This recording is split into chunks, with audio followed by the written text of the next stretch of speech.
So there's a lot of talk going on in some of the knitting machine groups that I'm in, talking about this snowfall sweater wrap thing. Basically, it's a wrap with sleeves, and then the middle is knitted similarly to a scarf, and then you wrap it around yourself, and you have this cute little thing. And but everybody's frustrated because there is no machine knitting pattern out there for it. There is this schematic, but I don't know what size it's supposed to be or anything.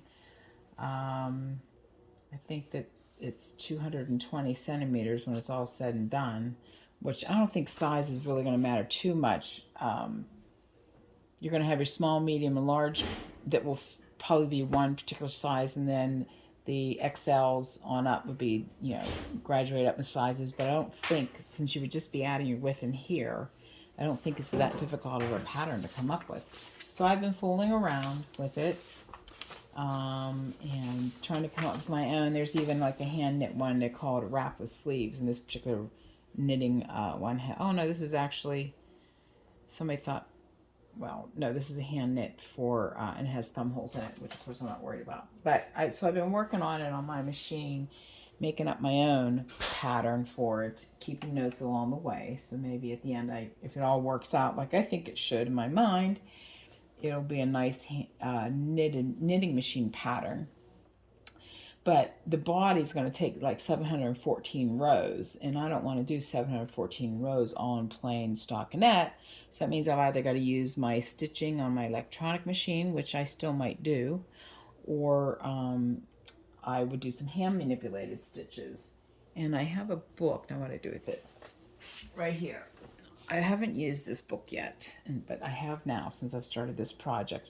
I figured I'd just play around with it because this is a prototype. I'm even using an old piece cone yarn that actually is sun faded on part of it, because that's just the way it came with one of my machines that I got.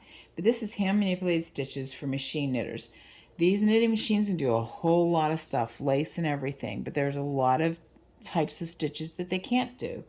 For instance, there's a lot of cabling that need to be manipulated by hand, and twisting stitches and things like that, and weaving stitches and all that sort of thing that needs to be done by hand.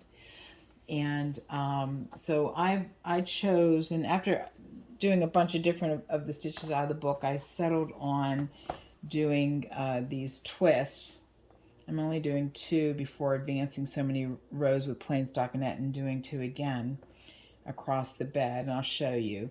But the way she has it in her schematic, it's a triple stitch twist 360 on one row, and then 2 rows without any twists.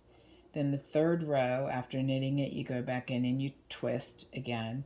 2 rows without twist, then you again twist that, or knit that third row, and then you come in and make your twists again.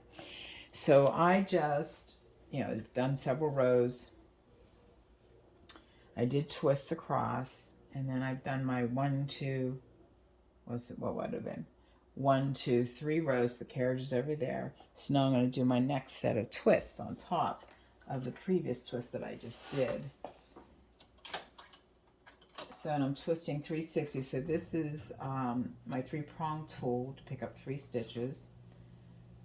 I'm just twisting 360. Each time I'm twisting the same direction. I've chosen to twist clockwise, and then put those 3 stitches right back on the needles they came off of.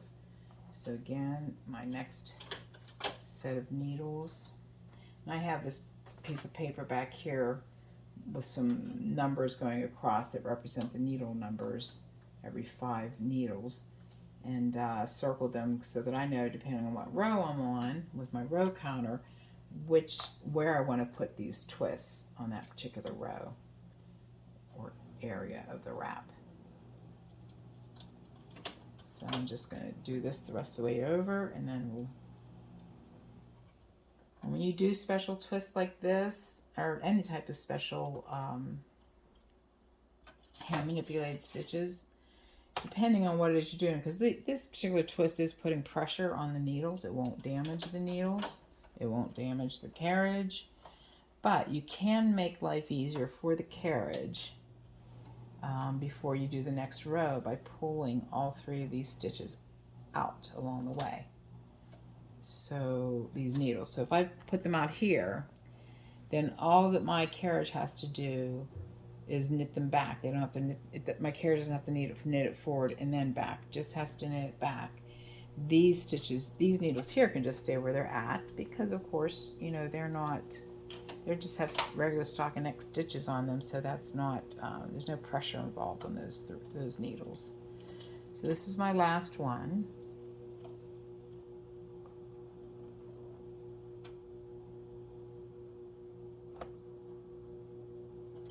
Sometimes you gotta be careful when you're doing manipulated stitches, you can drop them. So let's bring those 3 out everywhere. You can see how that's pulled together a little bit because of the pressure.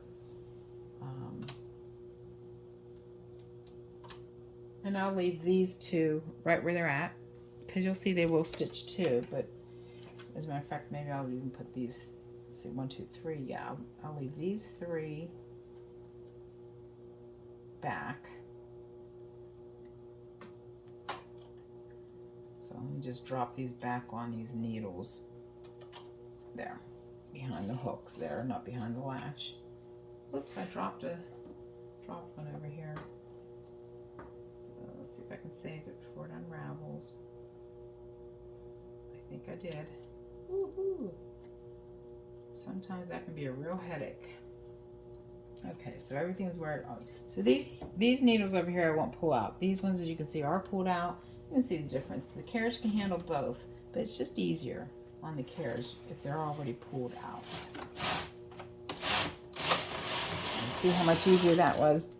Much easier to go over these. There were those pauses because I had to give more pressure. Because the carriage, when it knits, for those of you who are new, you know, all of your stitches are in the hook of the needle, not behind the latch.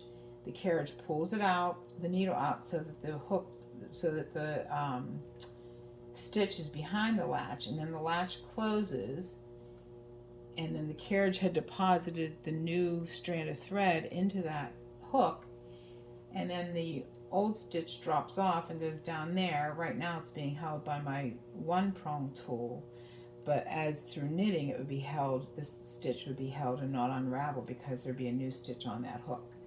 So that's how all that works. It's fascinating to me. Thanks for watching.